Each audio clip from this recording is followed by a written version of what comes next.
hari ini? Aman, Bu. Aman ya. Sudah direkam anjing. Aku direkam pakai kayak gini. Ayo Bintang jangan rusuh.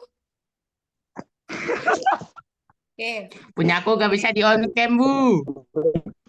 diklik videonya itu di bawah. Buka, Bu, pada Bu. Ah, udah, Bu.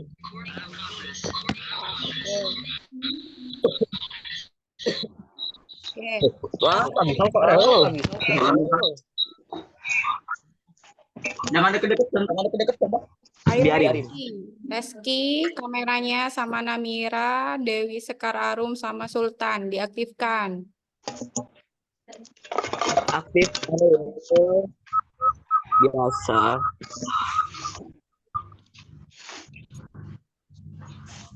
Hari ini kita akan melanjutkan untuk materi tekanan zat. Kemarin sudah ada beberapa materi yang dibahas, yaitu tekanan zat padat, apalagi tekanan hidrostatis,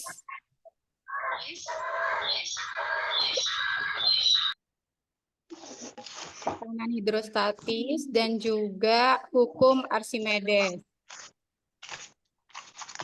Masih ingat? Masih ingat atau tidak? Ya, awas ya, hari Kamis ulangan harian materi ini. Oke, kemarin juga kalian sudah praktikum dan ada beberapa yang sudah dikumpulkan LKPD-nya. Nah, yang belum nanti hari Jumat silakan dikumpulkan hari Jumat bersama tugas yang hari ini akan saya berikan. Seperti itu. Ngumpulinnya ke sekolah ya, ke pos sapam.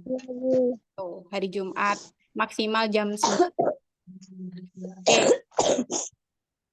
Oke. Untuk hari ini, Ibu akan menjelaskan mengenai tekanan zat cair, yaitu hukum Pascal, karena kemarin itu belum sempat dijelaskan. Kemudian juga tekanan udara. Ya. Silahkan dibuka buku paketnya untuk materi bab tekanan zat. Oke.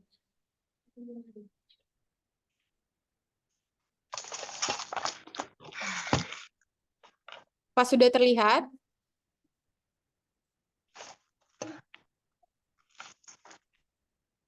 Yang Ibu share screen apa sudah terlihat?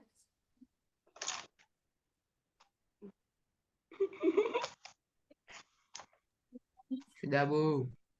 Sudah ya. Oke, ya Bu. Bintang jangan guyu tok Bintang. Awas ya Bintang. Bu, saya botak, Bu, malu, Bu. Sudah. Biar, Bu. Oke. Saya mulai ya. Jadi pada tekanan zat pada bab ini kita sudah mempelajari tekanan zat padat, kemudian tekanan zat cair kecuali hukum Pascal, tekanan gas, sudah praktikum kemarin yang balon labu Erlenmeyer dipanaskan, kemudian pengangkutan air dan nutrisi pada tumbuhan, tekanan darah pada sistem peredaran darah manusia, tekanan gas pada proses pernapasan manusia.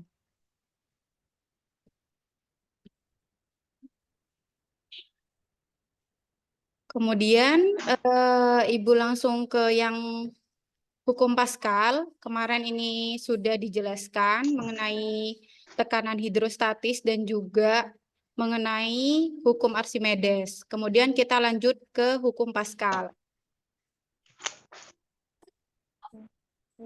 Nah, jadi dalam hukum Pascal itu, tekanan yang diberikan pada zat cair dalam ruangan tertutup akan diteruskan ke segala arah dengan besar yang sama.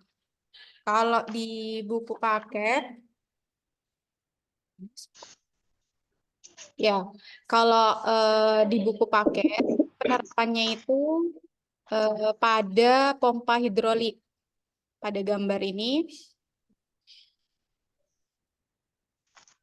pompa hidrolik yang biasanya ada pada bengkel atau cuci mobil seperti itu.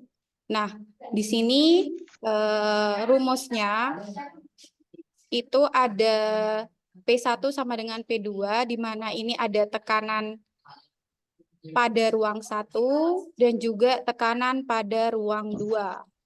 Nah, pengaplikasiannya ini, ruang 1 kemudian ruang 2.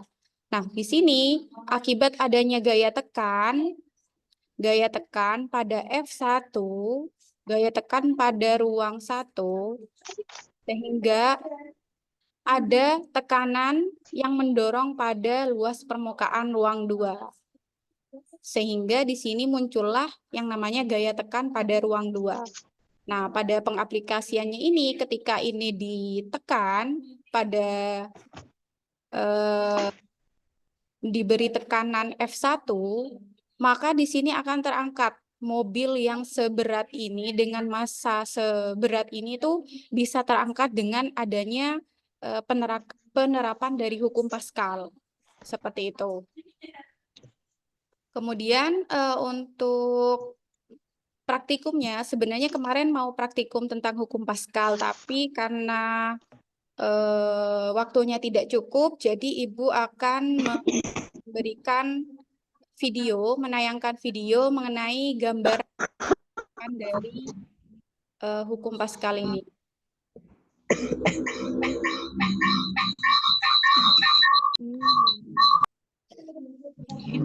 Oke, sebentar videonya.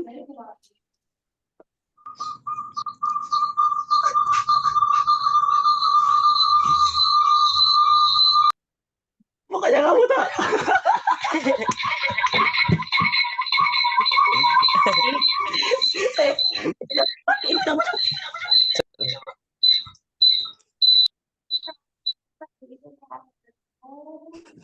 Apa ae tah? Yo, di mute dulu. Nah, ini untuk pengaplikasian dari, sebentar, tidak share.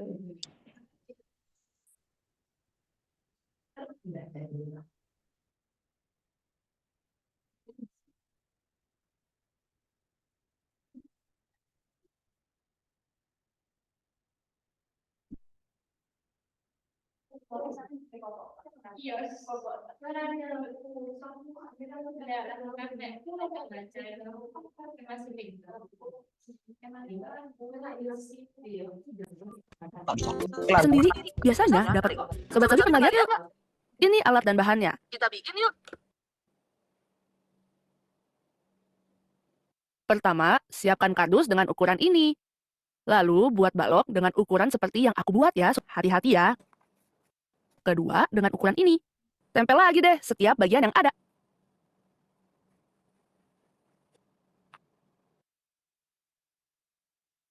Ambil cairan hijau menggunakan suntikan B. Jika sudah, sambung selang pada kedua suntikan.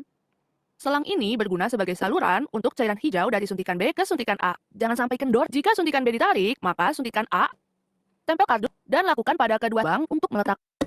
Kemudian letakkan suntikan A ke dalam balok besar seperti ini.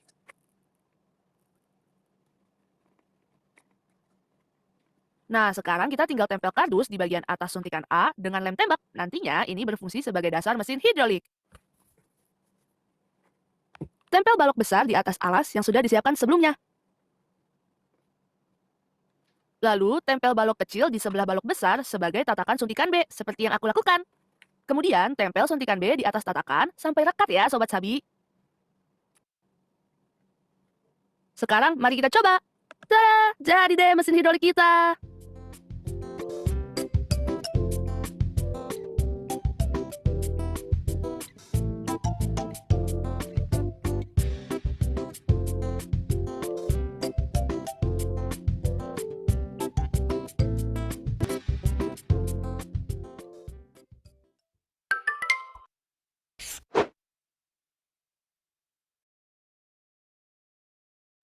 Nah, itu untuk penerapan dari hukum Pascal pada pompa hidrolik ya.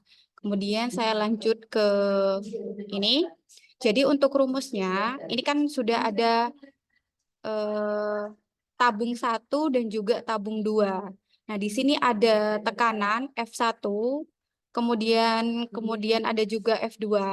Nah, nanti rumusnya jika ada Kalau lagi pergi ke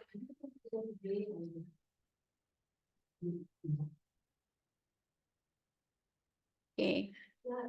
Bentar.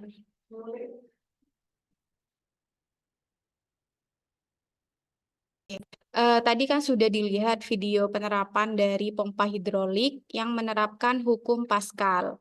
Nah, di sini apabila ada soal, nanti akan ada 2 tabung. Di sini ada F1, gaya tekan pada ruang 1, kemudian ada F2, gaya tekan pada ruang 2. Nantinya di sini akan diketahui V1, A1, F2, atau A2. Sehingga apabila kalian menemukan soal, itu diidentifikasi dulu apa yang dicari atau apa yang ditanyakan. Seperti itu. Apakah F1-nya atau F2 atau A1 dan A2-nya. Seperti itu. Kemudian itu untuk hukum Pascal. Kemudian sekarang adalah tekanan gas. Coba kalian baca lagi di buku paketnya untuk tekanan gas. Pada percobaan gelas yang berisi air, kalian bisa juga mencobanya di rumah. Di sini ketika gelas yang berisi air dibalik, ternyata kertas HVS dapat menahan air. Ini kertas HVS-nya, kertas HVS dapat menahan air di dalam gelas. Hal itu terjadi karena HVS ini mendapatkan tekanan dari udara luar. Ini tekanan udaranya yang panah hijau mendapatkan tekanan dari udara luar yang lebih besar daripada tekanan air di dalam gelas. Seperti itu. Untuk yang percobaan ini. Kemudian untuk yang kalian sudah praktekkan di kelas, yaitu ketika labu Erlenmeyer kalian panaskan, sebelumnya kempes, kemudian setelah dipanaskan akan mengembang. Jadi, penyebabnya adalah karena pada partikel gas dalam Erlenmeyer menerima kalor dari proses pemanasan dari spiritus tadi. Akibatnya, gerakan partikel gas dalam Erlenmeyer semakin cepat dan terjadilah pemuaian, sehingga tekanannya semakin besar. Tekanan tersebut akan mengalir dari labu Erlenmeyer ini ke dalam balon tadi, sehingga tekanan gas, tekanan udara yang ada di dalam balon itu lebih besar daripada tekanan yang ada di luar balon, sehingga balon karet tersebut akan mengembang. Seperti itu. Kemudian pada prinsip pengaplikasiannya dalam kehidupan sehari-hari, kita dapat melihatnya pada balon udara. Nah, di sini balon udara dapat terbang karena massa jenis total dari balon udara lebih rendah daripada massa jenis udara di sekitarnya, di atmosfer. Sehingga massa jenis balon udara dikendalikan oleh perubahan temperatur pada balon udara yang menggunakan pembakar. Yang saya tunjukkan di sini kan ada pembakarnya, di sini ada apinya.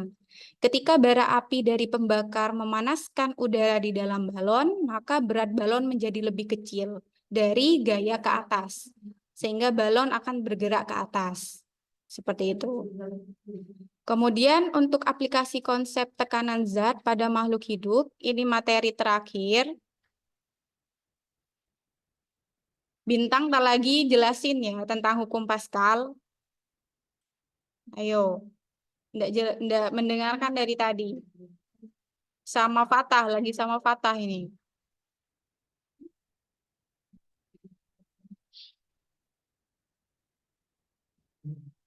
Nanti saya kasih pertanyaan ya, siapa yang benar-benar mendengarkan. Oke, saya lanjut. Untuk yang aplikasi yang pertama adalah pengangkutan air pada tumbuhan. Nah, pada semester 1 lalu, kalian sama Bu Novi kan sudah dijelaskan tentang struktur dan fungsi jaringan pada tumbuhan. Struktur dan fungsi jaringan pada tumbuhan itu di sini ada beberapa struktur, diantaranya adalah lapisan berambut. Ada di lapisan sekitar epidermis yang terdapat rambut-rambut akar. Kemudian juga ada perisikel, kemudian korteks, kemudian endodermis, kemudian ini yang bulat-bulat putih ini silem, kemudian ini ada floem, dan juga empulur di tengah. Nah, bagaimana proses penyerapan air dari akar menuju ke organ-organ tumbuhan lainnya, yaitu air diserap oleh rambut-rambut akar. Rambut-rambut akar di sekitar di atas lapisan epidermis, kemudian air masuk ke sel epidermis melalui proses osmosis. Air akan melalui korteks, kemudian menuju endodermis dan juga perisikel. Seperti itu. Jadi yang ini endodermis, lapisan berikutnya adalah perisikel. Selanjutnya air masuk ke jaringan silem yang berada di akar. Setelah tiba di silem akar, air akan bergerak ke silem batang dan silem daun. Jadi perlu diingat untuk pengangkutan air itu dilakukan oleh jaringan silem pada tumbuhan. Kemudian pengangkutan air pada tumbuhan itu pada konsep pengaplikasian tekanan ini, yaitu air dapat diangkut naik dari akar, jadi dibayangkan itu kan akar ada di bawah. Nah, bagaimana bisa air itu yang ada di bawah bisa naik ke atas, menuju ke organ batang dan organ daun. Jadi dari akar itu terdapat daya kapilaritas batang yang dipengaruhi oleh adanya gaya kohesi dan gaya adesi. Seperti itu. Kemudian bisa dibaca sendiri untuk gaya kohesinya. Pada buku paket halaman 27 itu ada gambar di mana ada gaya kohesi itu, melalui gaya kohesi akan terjadi ikatan antara satu molekul air dengan molekul air lainnya. Sehingga terjadinya tarik-menarik antara molekul air yang satu dengan molekul air lainnya di sepanjang pembuluh silem. Kemudian juga ada gaya adesi dan juga daya isap daun yang menyebabkan air itu dari akar, dari bawah, itu naik ke atas. Seperti itu. Kemudian pengangkutan nutrisi pada tumbuhan. Nutrisi ya, bedakan dengan air. Air dengan pembuluh silem, kalau nutrisi seperti zat unsur-unsur hara, itu menggunakan struktur jaringan floem. Di sini floem. Atau yang hasil proses fotosintesis, proses fotosintesis kan dilakukan oleh daun. Nah, itu hasil dari reaksi fotosintesis akan diedarkan melalui struktur jaringan yang dinamakan sebagai jaringan floem. Seperti itu. Nah, ini contoh gambarnya itu ada di buku paket juga. Ini sudah Ibu ringkaskan. Silakan nanti setelah ini dicatat untuk persiapan ulangan harian. Kemudian di sini juga tekanan darah pada sistem peredaran darah manusia itu menerapkan prinsip hukum Pascal. Seperti itu. Karena tekanan pada pembuluh darah merupakan tekanan yang berada pada ruangan tertutup. Pada saat jantung memompa darah, kalian sudah mempelajarinya di sistem respirasi, darah akan mendapat dorongan sehingga mengalir melalui pembuluh darah. Seperti itu. Kemudian tekanan gas pada proses pernapasan manusia. Ini masuk pada sistem pernapasan ya. Kemarin yang kalian UTS kan ada materi sistem pernapasan. Jadi di dalam paru-paru, tepatnya di alveolus, jadi terdapat pertukaran oksigen dan karbon dioksida yang terjadi secara difusi. Artinya difusi yaitu proses perpindahan zat terlarut dari daerah yang memiliki konsentrasi dan tenaga parsial tinggi ke daerah yang memiliki konsentrasi dan tekanan parsial rendah.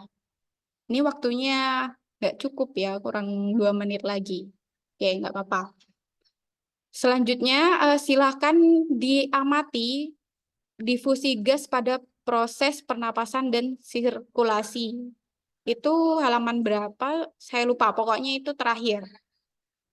Jadi kalau dilihat di situ, perhatikan kalimatnya. Halaman 31, gambarnya itu 32. Nah, narasinya di situ kan darah yang masuk ke paru-paru. Ini paru-paru.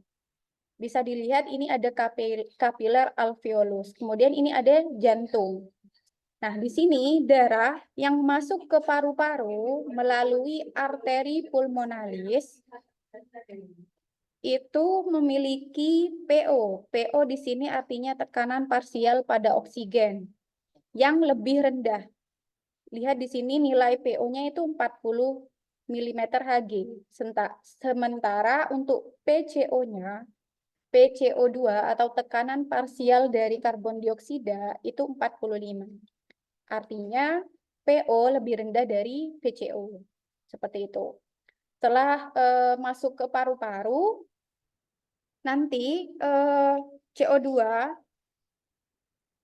yang terkandung dalam paru-paru ini akan kembali lagi ke jantung.